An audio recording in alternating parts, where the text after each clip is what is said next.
Hello everyone. In this video tutorial, I will cover the ResNet family networks training, including ResNet50, ResNet101, ResNet152. ResNet or residual network is a deep learning architecture designed to overcome the issue of vanishing gradients in very deep networks. This network was introduced by Microsoft research team led by Kai-Ming He. The name of this model indicates that depth. ResNet50 has 50 layers, ResNet101 has 101 layer, and ResNet152 has 152 layers. So by the end of this video, you will be able to train and test all of these three networks. In this tutorial, we are going to cover these following steps. What are the packages do we need, and installing and importing the packages, dataset loading, data augmentation technique, early stopping.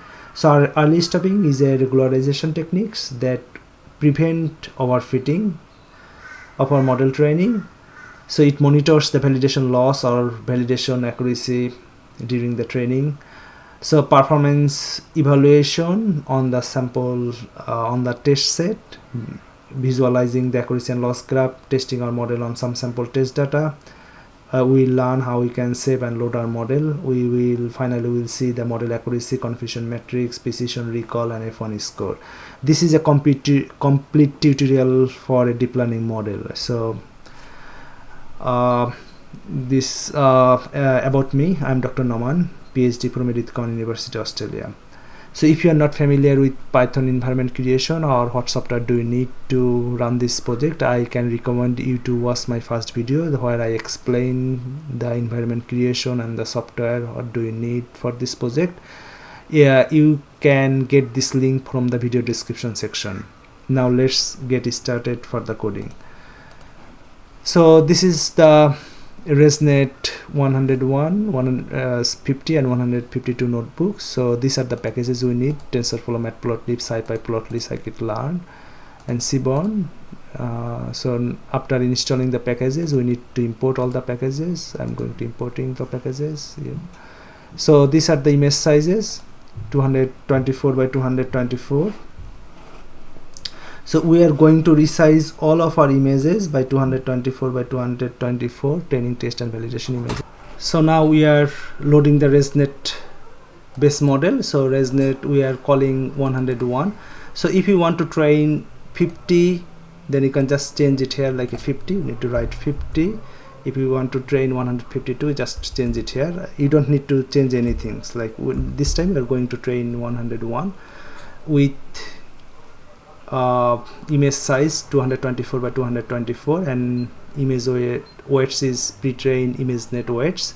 We are going to include top equal to false because we are adding some extra layer at the base model.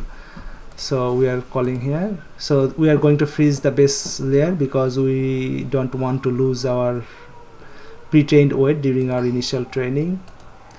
So this is the output, final output layer we are taking automatically. So in the folders in the training, it has 5 classes. If we see our data set, so it has training, test, train, and validation. So it has the 5 folders. So we are going to train, and in the training testing set there are some sample images for the training testing. So it will automatically take your output folders. If you if your data set has like a 10 or 100, you don't need to change anything. For just it will automatically take the final output. So we are adding the custom layers. So we are flattening the layer. After that we are taking the 5 layer output because our data set has 5 classes.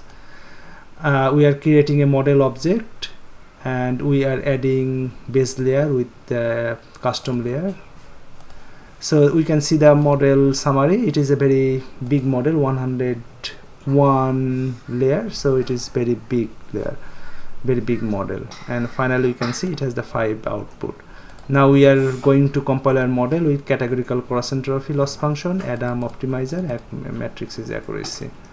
So now we are adding some data augmentation techniques. So data augmentation will give you more training sample to your data, and it is very good for making more generalized model. We are you can add more data augmentation technique here. Now we are loading our images, so training images, validation images. Finally we are going to do the early stoppings. So early stoppings is a very good for your model to prevent from overfitting. So we in the early stoppings we are monitoring the validation accuracy and patience 10. Means if you put like a 10,000 epochs, if there are not consecutive 10 epochs, there are no validation accuracy improvement, then it will automatically stop. And check pointer, we are saving the best model always. If there is a good validation accuracy, it will save the best model. So this is a regularization techniques to prevent overfitting for your model. So now we are going to, this is a very big model, we are not lots of epochs, so we are going to only 30 epochs. We are going to train 30 epochs. So it will if we put like a 10,000 or 1500 epochs, then it will automatically stop if the condition meet, like there are no 10 epochs validation accuracy improvement, it will automatically stop. So now we are just training 30 epochs. So the training has started, so I am going to pause the video until it finishes the train epochs. It is very big model, so it will take lots of time. So if you want to train 50, 101 or 150, you need to just change the number here, then it will, because we loaded all the model from the TensorFlow and Keras, so you just need to change here, then it will automatically train, test and validate all the, you can train any model. So now we can see it finished the 30 epochs training. So it started with 26% training accuracy and validation accuracy is 57%. After 30 epochs it is 63% training accuracy and loss is 0.98.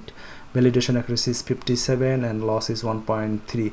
This is like a 100 this model has 101 layers, so it is like a very big model. We need more training epochs to get a good result, good accuracy. So still 63 is not much good because we need more training, so epochs. So now we're gonna see, I want to see the keys. What are the keys? The loss, validation loss. Now I'm going to plot the training and validation accuracy and loss graph, so we can see the accuracy is improving. If you this is the comparison training and validation accuracy, so both are improving and loss are decreasing, so that is good. So now we can save our model. We already saved our model as a best model, so we can also manually save our model as well. So now we are going to predict some images, so we are going to number of images. So in the test we can see in the test folder, so testing folder, so image 1, you can see how it can predict or not. So it's wrongly predicted because it's not as a good accurate model, so it wrongly predicted. It's okay. So now we can see the confusion matrix. So confusion matrix is a table. It will give the comparison between predicted level and accurate level. So it is taking all of the images. So it is 224 taking all the test images, 224 resizing 224 by 224, and batch size is 32. So this diagonal, diagonals are predicted correctly. So Daisy, it's 75 images, it predicted correctly, and in the Daisy folder there are 19 images, it corrected wrongly as dandelion, 0 predicted as a roses, so it is good, and 6 Daisy images are miscorrectly predicted as tulips. So this is the dandelion, so it is 111 dandelion, they are corrected as dandelion correctly, and 6 are Daisy correct. So 6 dandelion images are predicted as Daisy that are incorrect. So this is the way, is the confusion matrix. We can see now, we can see precision, recall, and accuracy, precision, and recall, and F1 score. So this is the accuracy of the test table 60, and precision 64%, recall is 60%, F1 score is 58. So this is, we need more training, then we can improve this one. If you you can also add some more extra layer, or you can fine-tune your model to get more accurate result. Thank you. This is a complete tutorial. We cover everything for a deep learning model, like a loss graphs to precision recall, confusion matrix, everything. Thank you so much for watching this video. Please like, share, and subscribe. If you feel any difficulties, you can put comments on the videos, so then I can reply to you to fix the problem. Thank you again. Bye.